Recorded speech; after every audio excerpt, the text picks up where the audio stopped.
A nosotros los seres humanos nos gusta hacer cosas grandes. A Dios le gusta hacer cosas imposibles. Y allí se genera un conflicto cuando Dios nos invita a hacer algo, porque a nosotros nos gusta hacer cosas grandes, y cuando Dios nos invita a hacer algo con Él, nos propone algo imposible. Cuando nosotros hacemos cosas grandes, lo único que tenemos que hacer es confiar en nosotros mismos. Es mirarnos a nosotros, mirar las circunstancias y decir, bueno, vamos a calcular, ¿esto se puede o no se puede? Y entonces, con nuestra energía, con nuestra sabiduría, poniendo la fe en las capacidades que tenemos, avanzamos. Pero el gran problema es que cuando hacemos algo grande, generalmente nos ponemos orgullosos de ello. Y nos ponemos en el centro de la escena. Dios quiere hacer cosas imposibles contigo y conmigo. Y una de las razones por las cuales quiere hacer cosas imposibles es por el hecho de que Él sabe que a nosotros nos hace mal llevarnos la gloria de algo que hacemos. Porque la Biblia dice que todo lo hacemos gracias a Él. Pero cuando nosotros hacemos cosas grandes que pensamos que hay parte que hacemos gracias a nosotros. Pero cuando nosotros hacemos algo imposible, entonces lo único que podemos reconocer es que fue por un milagro. Y cuando reconocemos que es por un milagro, tenemos que reconocer al hacedor del milagro, a Dios. Y por eso, para hacer algo con Dios, necesitamos fe. Porque para hacer algo imposible, no me queda otra alternativa que mirar al cielo y decir, no puedo. Y esto es una de las grandes trabas que tenemos como seres humanos. Tú tienes problemas en tu matrimonio y miras las circunstancias y quieres hacer algo grande con tu matrimonio y has intentado hacer algo grande y resulta que tu matrimonio se viene abajo y se rompe a pedazos. Y hoy quiero decirte que Dios no quiere que tengas un gran matrimonio, Dios quiere que tengas un matrimonio imposible. Pero para tener un matrimonio imposible, entonces vas a tener que dejar de mirar a las circunstancias y mirar al Dios que te propone tener un matrimonio sólido. Pero a nosotros nos gusta centrarnos en las circunstancias, sentarnos en lo que vemos y de acuerdo a eso evaluar y entonces decimos, esto realmente no tiene solución. Y entonces recurrimos al divorcio. Cuando Dios te llama también para que cumplas tus sueños como ser humano, para estudiar algo, para trabajar en algo, Dios quiere que hagas con Él cosas imposibles, no quiere que hagas cosas grandes. Y por eso Él no quiere simplemente que sueñes en grandes, sino que Él quiere que sueñes en imposibles. Y hay una cosa que es imposible que todo el mundo lo niega, pero que es la segunda venida de Cristo. Y Dios quiere que cuando tú y yo hacemos algo para Él, soñemos con eso que parece imposible, pero que con Él es posible.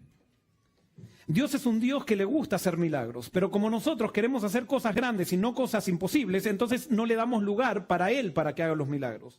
El milagro es lo que Dios hace para compensar la incapacidad humana.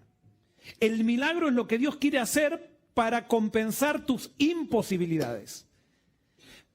¿Quieres tener una vida llena de milagros? Todos queremos ver milagros, pero no queremos tener la fe que nos lleva a arriesgarnos en los brazos de Dios para ver que los milagros son reales. Y vuelvo a repetir, Dios siempre, absolutamente siempre te va a pedir cosas imposibles. Eso lo vemos a lo largo de toda la Biblia. Todos los ejemplos de la Biblia tenemos que Dios pide cosas imposibles a su pueblo. Cuando Israel estaba esclavo en Egipto, Dios lo llama a Moisés y le propone una tarea imposible. Le dice Moisés, tú vas a ir y vas a hablar con Faraón y le vas a pedir que deje libre a mi pueblo. Y a Moisés le pasó lo mismo que nos pasa a nosotros cuando Dios nos manda a hacer algo que nos parece imposible. Le empezó a decir, pero Señor, pasa esto, pasa. Y empezó a describir las imposibilidades. Y entonces Dios, cuando le dice todas esas cosas, le dice, ¿ves la vara que tienes en tu mano? Tírala al piso.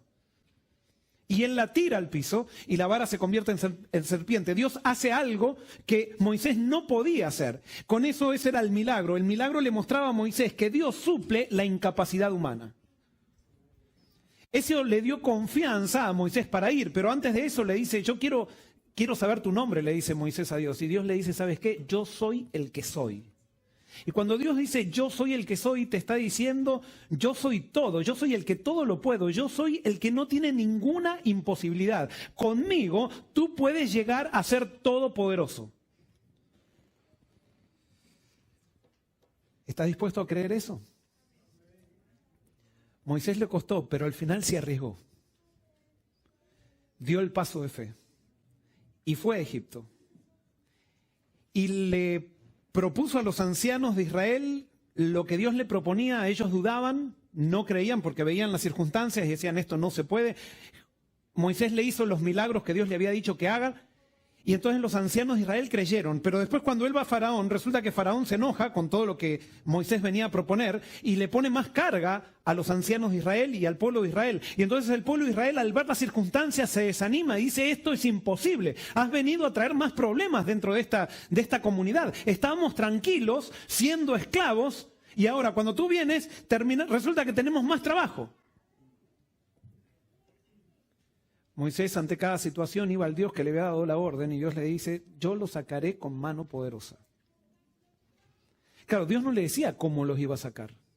Ellos tenían que simplemente creer y avanzar. Y ustedes saben la historia, vinieron las plagas hasta que Faraón al final con la última plaga dejó ir a Israel. Pero ahora Israel tenía un problema. Ellos iban a ir ¿a dónde? Iban a ir a Canaán y tenían que cruzar por un desierto. Y ustedes saben cómo son las temperaturas del desierto. En el día es calcinante y en la noche es un frío congelante. Ahora, ¿qué iba a pasar? Entonces los que miraban las circunstancias enseguida fueron a Moisés y dijeron, ¿pero qué va a pasar? Las circunstancias dicen que esto es imposible, pero ellos estaban siguiendo a un Dios, justamente no se daban cuenta, que los estaba llamando a hacer cosas imposibles, porque Dios siempre te llama a hacer cosas imposibles. En la medida que ellos avanzaron, Dios se manifestó con su poder, haciendo milagros. Y puso una nube para que haga sombra durante el día.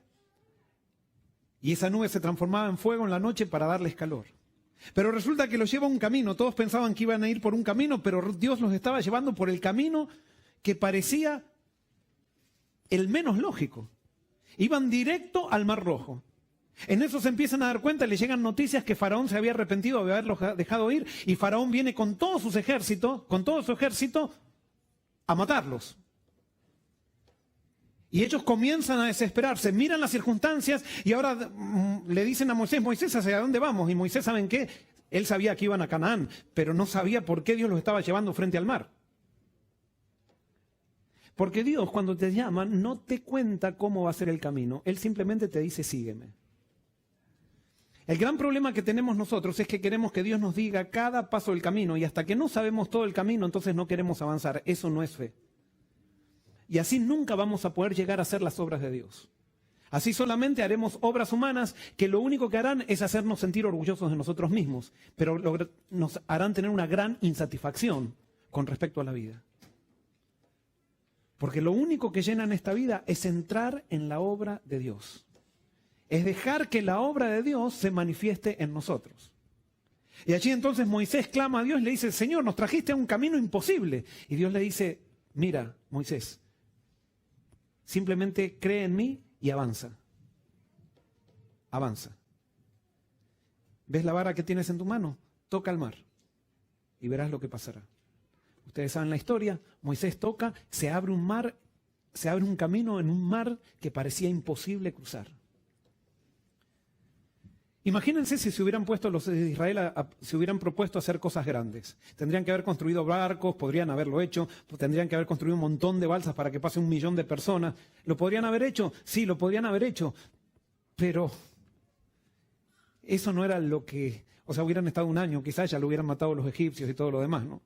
Y si lo hubieran hecho, después de haber cruzado, ¿cómo se hubieran sentido los israelitas?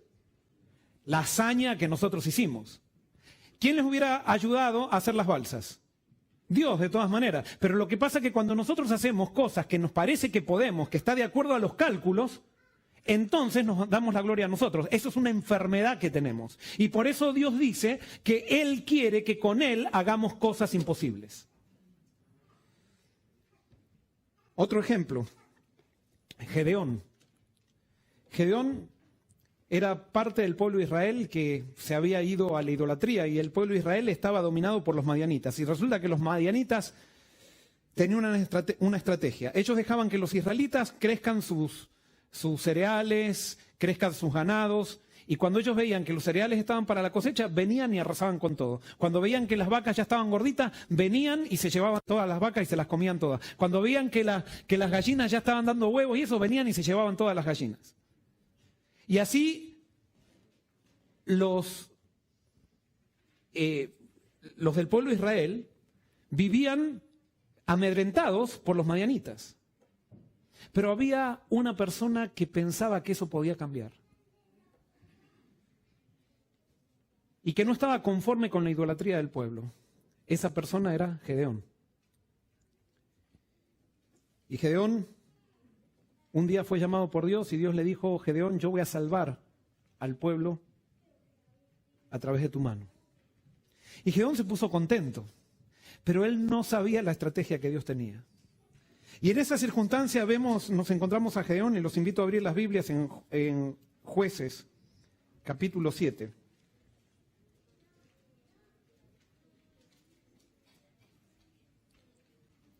Jueces capítulo 7, versículos 1 al 7. Dice así: Jerobaal, que es otro nombre de Gedeón, y todos los que estaban con él, se levantaron de mañana y acamparon junto a la fuente Arod. El campamento de los madianitas les quedaba entonces al norte, en el valle más allá del collado de Mor. Jehová dijo a Gedeón: hay mucha gente contigo para que yo entregue a los madianitas en tus manos.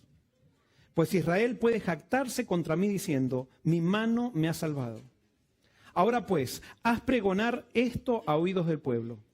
Quien tema y se estremezca, que madrugue y regrese a su casa desde este monte de Galaad. Regresaron de los del pueblo 22,000 y quedaron 10,000. Me encanta la sinceridad del pueblo de Israel. O sea, porque le hacen un llamado y dice: a ver, ¿cuántos son cobardes de acá? Y entonces 22,000 dijeron: yo me voy a mi casa. Es más, ellos veían las circunstancias y decían: esto es imposible. Esto es imposible. Y entonces 22,000 se volvieron. Esa era una costumbre que tenían los israelitas. Dios le había pedido a Israel que antes de cada guerra, Moisés haga ese llamado. El que se haya casado, el que tenga miedo, el que recién haya plantado una viña, no lo queremos acá. Porque no queremos a alguien que esté con el corazón dividido en medio de la batalla.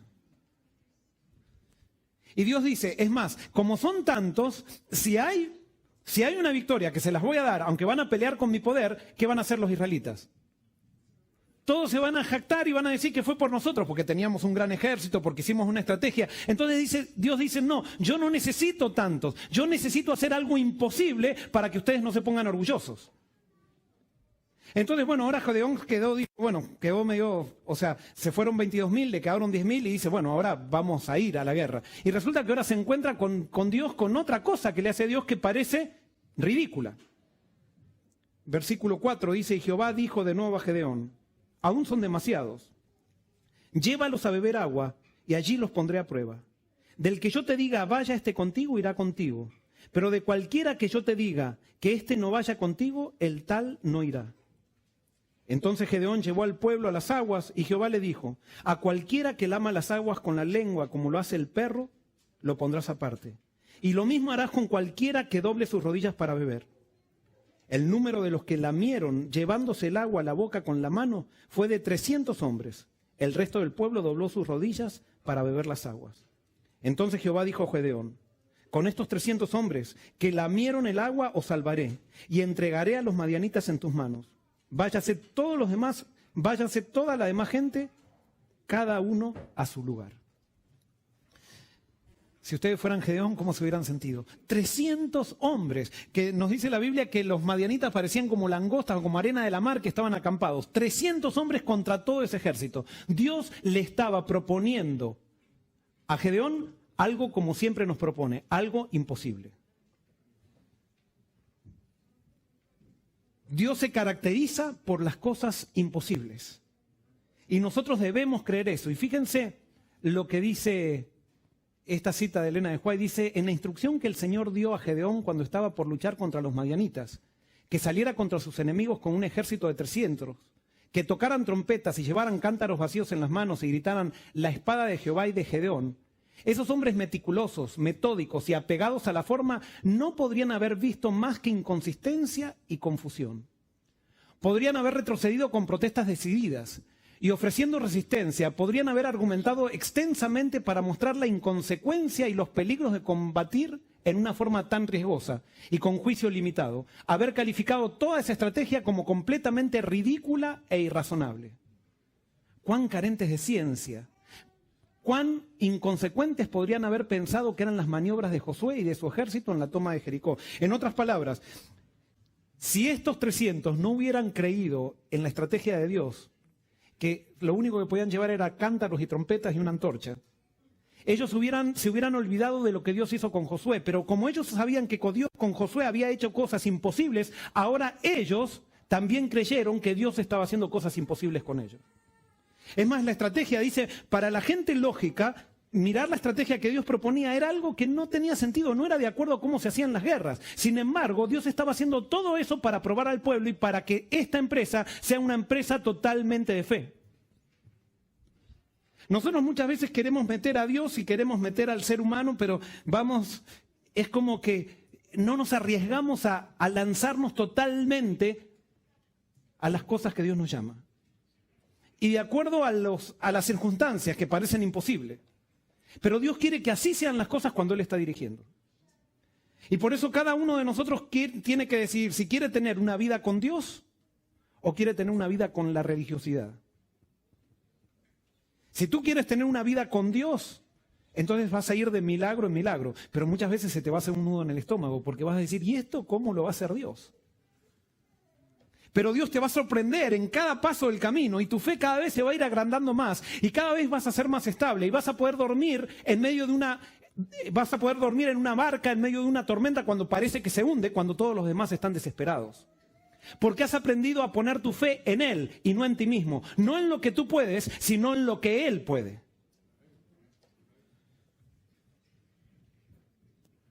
Ahora es interesante, cuando Dios le hace la prueba a estos hombres, Dios no quería cobardes en medio del pueblo, pero cuando hace la prueba, no solamente los cobardes, sino que cuando pasan por ese arroyo, había unos que tomaban rápido agua y otros se quedaban a tomar agua por mucho tiempo. Y eso Dios lo determinó como una actitud. O sea, esto es algo muy importante. Lo que tú haces en las cosas pequeñas es lo que después vas a hacer en las cosas grandes. ¿Y qué fue lo que Dios vio cuando estas personas se quedaban a tomar agua un rato en vez de pasar rápido y tomar el agua como un perro? Lo que Dios vio es que estas personas que se quedaban a tomar agua pensaban más en sus necesidades que en el propósito por el cual estaban luchando. Había una guerra, Dios los había llamado a una guerra, no los había llamado a tomar agua. Los había llamado a una guerra. Pero estas personas estaban más concentradas en poder satisfacer sus necesidades que en ir a la guerra. Se olvidaron del propósito. Y si hay algo que Dios no quiere que tú y yo nos olvidemos, es del propósito que tenemos en nuestra vida, es del llamado que Dios nos ha hecho. Dios siempre nos llama a cosas imposibles. Y ¿sabes qué? Como esta misma situación se da con los discípulos.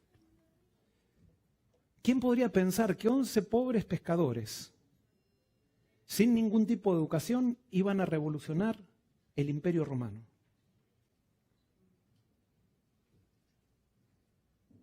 Dios llamó a personas que nadie les daba valor para que su nombre sea ensalzado y para que estas personas, a través de Él, haciendo cosas imposibles, Él a través de ellos, esas personas le puedan dar la gloria a Él. Posiblemente si si Pedro, Juan, Bartolomé, Natanael hubieran sido doctores en teología, hubieran sido médicos, hubieran sido, que no está mal eso, pero hoy estaríamos analizando de la sabiduría de esas personas, así como hablamos de Platón, de Sócrates, pero no estaríamos hablando de Dios. Sin embargo, ahora estamos hablando de Dios porque Dios escogió a aquellas personas que se dejaban usar. Y acá quiero hacer algo, porque hoy se dijo también cosas acerca de los doctores, de los títulos y los no títulos.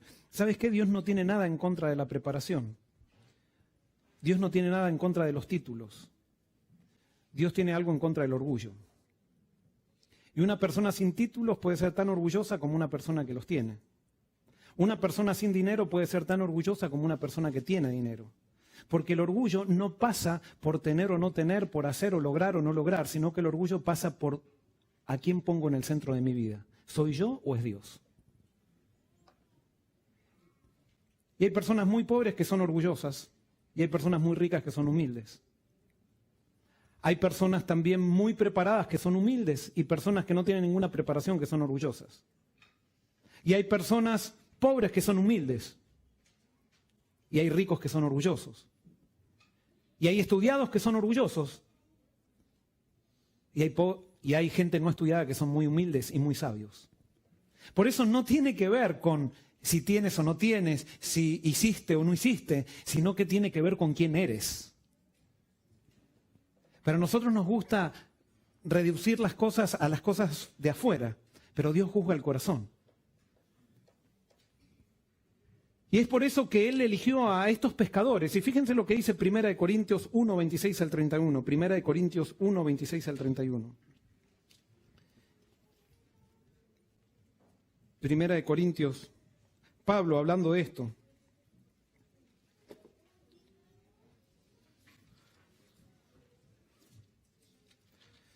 Primera de Corintios 1.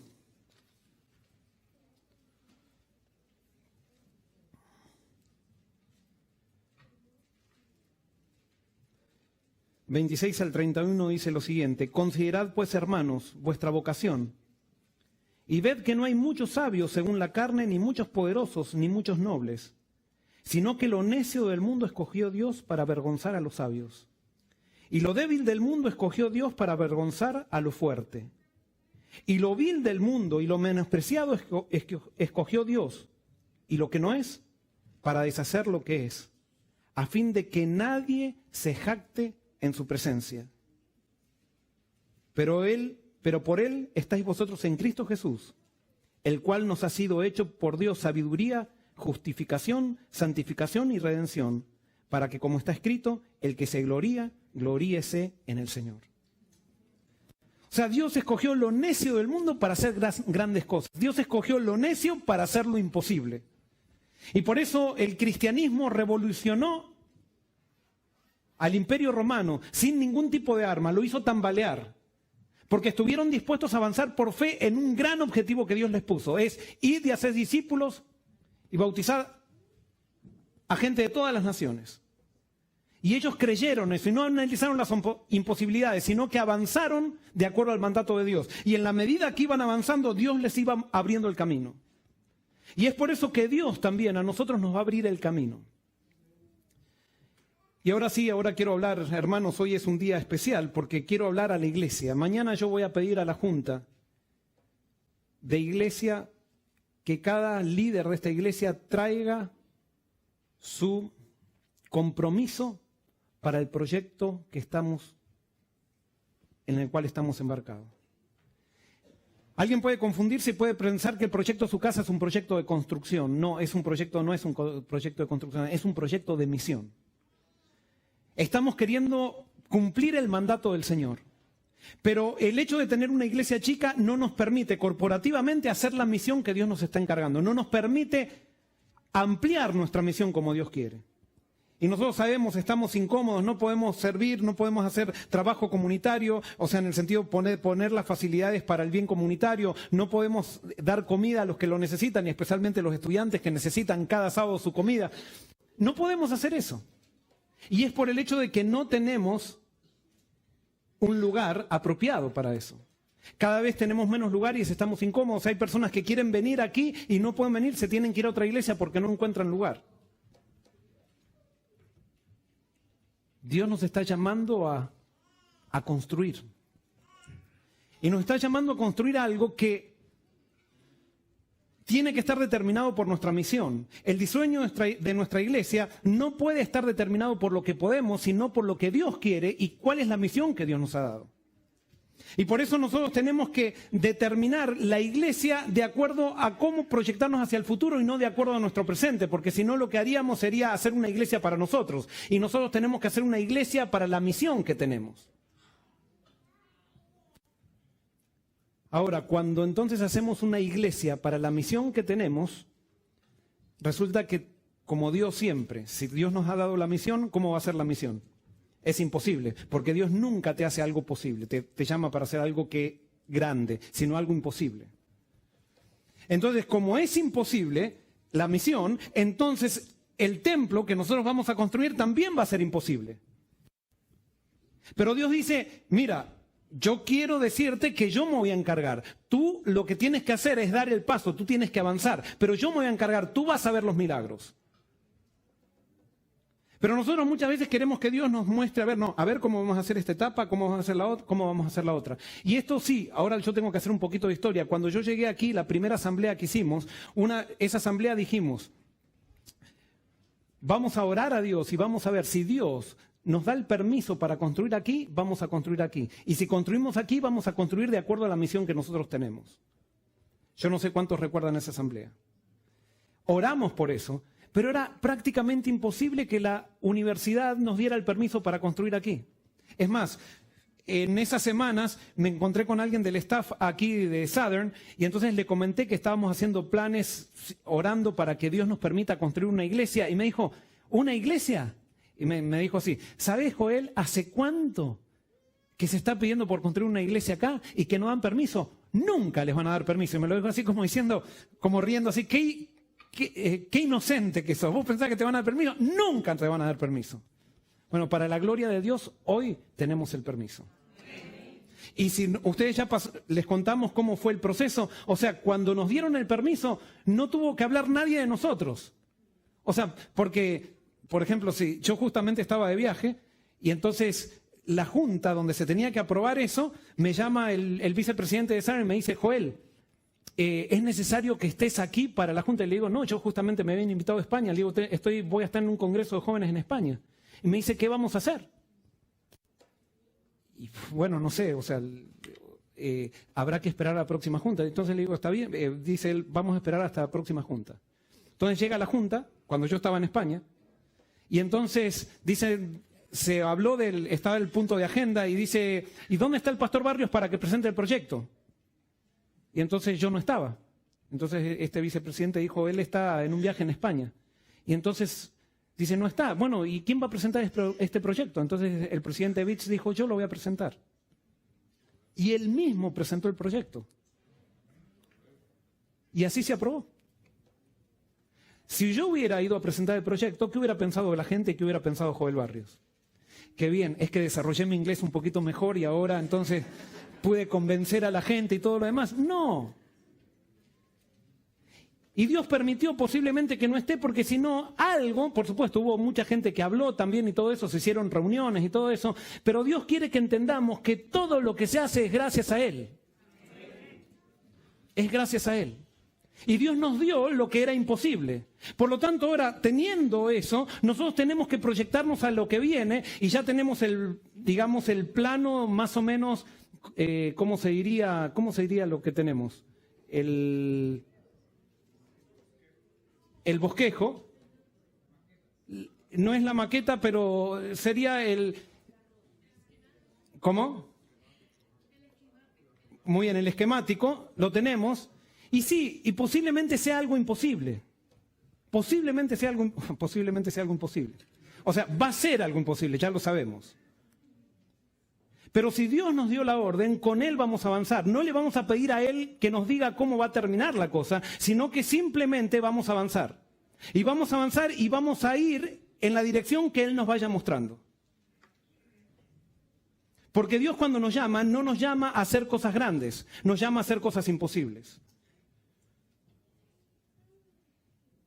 Ahora, este proyecto no se trata de acerca de lo que los hispanos podamos hacer, sino que se trata de lo que Dios puede hacer a través de los hispanos.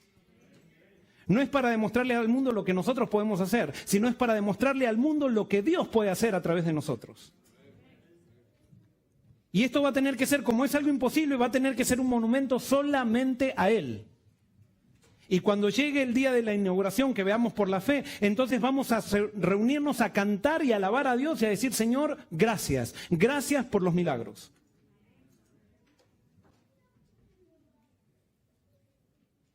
Y vuelvo a repetir, no es un asunto acerca de nosotros, es un asunto acerca de Dios. Pero quiero decirles algo, y vuelvo a repetirlo, ya lo dije, este templo es parte de nuestra misión, pero no es nuestra misión. Nuestra misión es predicar el Evangelio. Nuestra misión es ser parte de un movimiento que prepare el camino para la venida de Cristo. Y si Dios nos dio este lugar central para estar, entonces vamos, por la gracia de Dios, vamos a construir la plataforma para que todos podamos predicar, para que todos podamos hacer algo por Dios, para que el Espíritu Santo se manifieste, para que de alguna vez ya comience la persecución. Y alguien puede decir, pastor, no me hable de eso, eso ya pasó la época que hablábamos de la persecución. Es que el sermón pasado dijimos que todos los que quieran ser fieles en Cristo Jesús, ¿qué padecerán? Persecución. Entonces estamos construyendo un templo para que nos persigan, si es que queremos ser fieles en Cristo Jesús.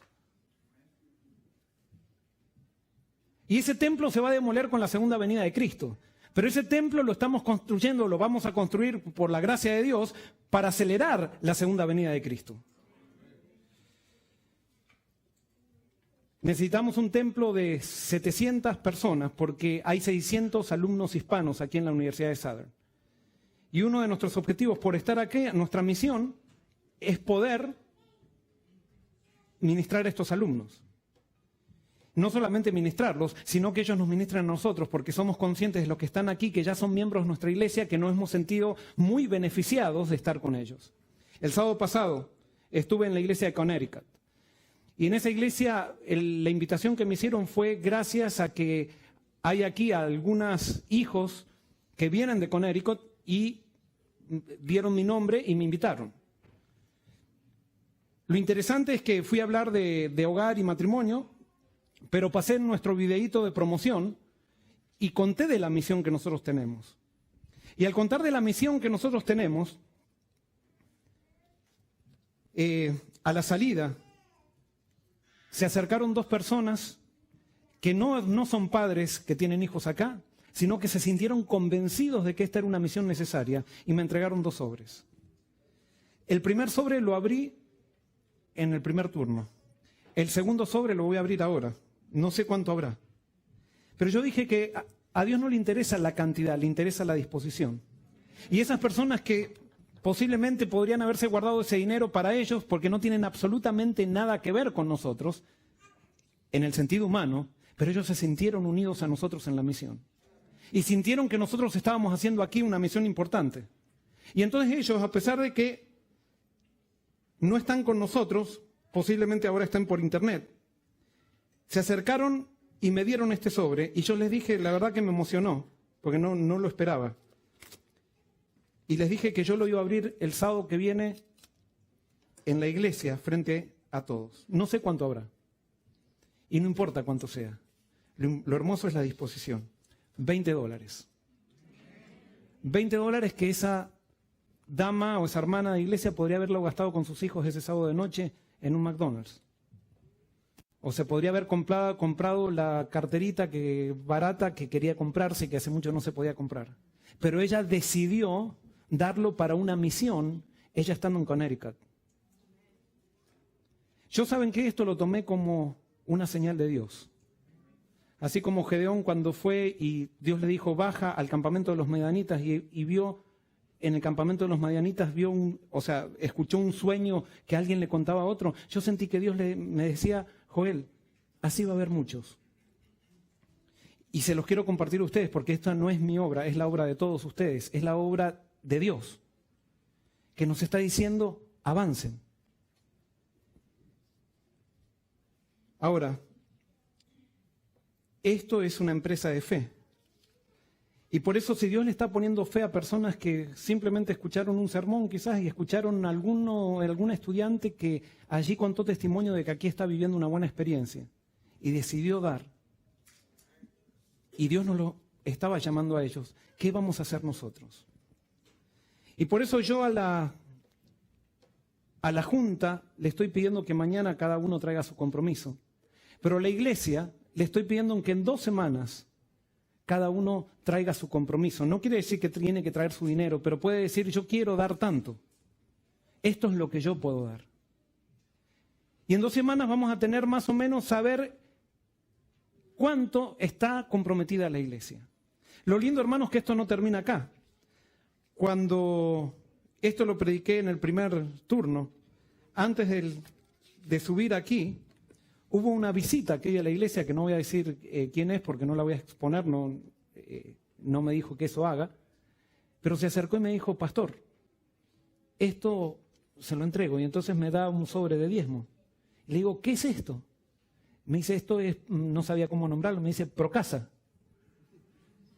Ay, le digo, gracias, una visita que está viniendo. Y él dio también su ofrenda, hoy. O sea, una visita se convenció de la misión que nosotros tenemos y quiere ser parte de eso.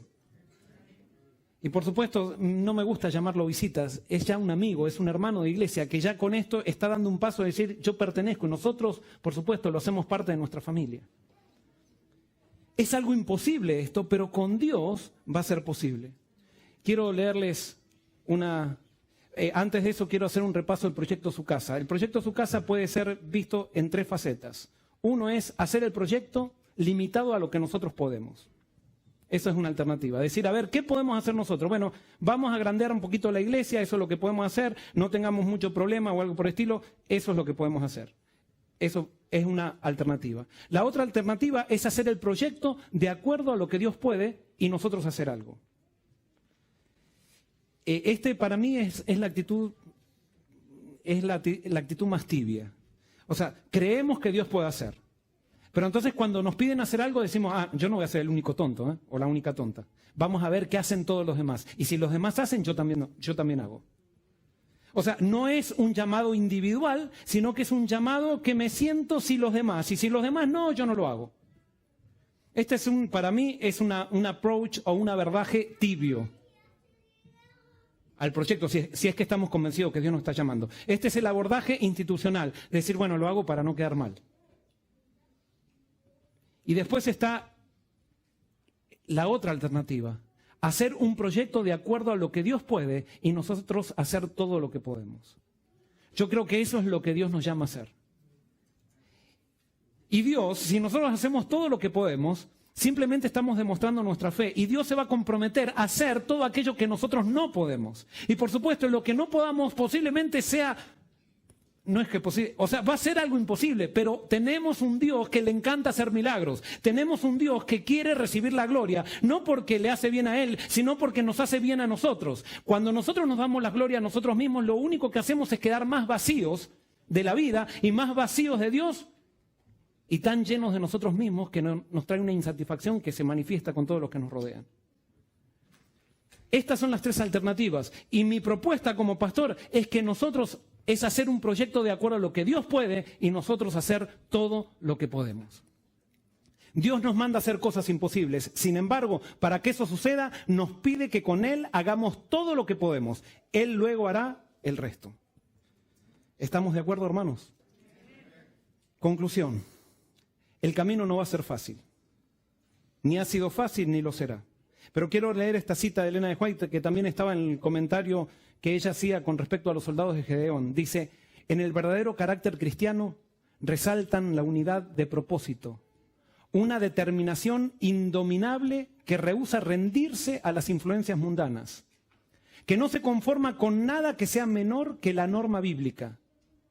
Si los hombres consienten en llegar a desanimarse en el servicio de Dios, El gran adversario les presentará abundantes motivos para desviarlos del claro sendero del deber hacia otro de comodidad e irresponsabilidad. Ahora, yo quiero simplemente, dice, si los hombres consienten en llegar a desanimarse. ¿Qué quiere decir consienten? Quiere decir, esto es como en el divorcio, o sea, yo lo interpreto así, si alguien tiene problemas matrimoniales, si los hombres consienten en divorciarse, se van a divorciar. O sea, si yo veo el divorcio como una posibilidad, siempre voy a ver alguna justificación para divorciarme. Entonces lo que Dios dice es, si los hombres consienten en llegar a desanimarse cuando Dios los está llamando a hacer algo y ven eso como una posibilidad, el desánimo, entonces van a empezar a encontrar miles de cosas que los desanimen. Esto hablando de los soldados de Gedeón. Pero dice, todos los que quieran ser soldados de la cruz de Cristo deben ceñirse de la armadura y prepararse para el conflicto. No debieran ser intimidados por amenazas o peligro, y sin embargo ser firmes y valientes en afrontar al enemigo y reñir la batalla de Dios. ¿Estamos nosotros dispuestos? Dios quiere que esta obra se haga. Y yo en este llamado también estoy invitando a los niños que traigan, dentro de 2 sábados, que traigan su donación también de su dinerito, si es que ellos quieren formar parte de este proyecto. Estoy invitando a los estudiantes, que yo fui estudiante y me acuerdo cuando estudiante uno dice, no tengo plata, lo poco que tengo lo tengo que guardar para comprarme los libros y eso. Yo te estoy animando también como estudiante, aunque tengas poco dinero, que traigas lo que puedes. Estoy animando a aquellos que están jubilados y que no saben cómo pagar la renta. Los estoy animando. O sea, no por el hecho que yo estoy pidiendo, esto no me va a beneficiar en nada a mí, sino para que probemos a Dios y hagamos una historia con Dios. Y cuando inauguremos este templo, vamos a contar la historia de Dios. La historia de Dios a través de nosotros. No va a ser acerca de nosotros, sino que va a ser acerca de Él. Y de eso se trata. Filipenses 4:13 dice, todo lo puedo en Cristo que me fortalece. Todo lo podemos en Cristo que nos fortalecerá.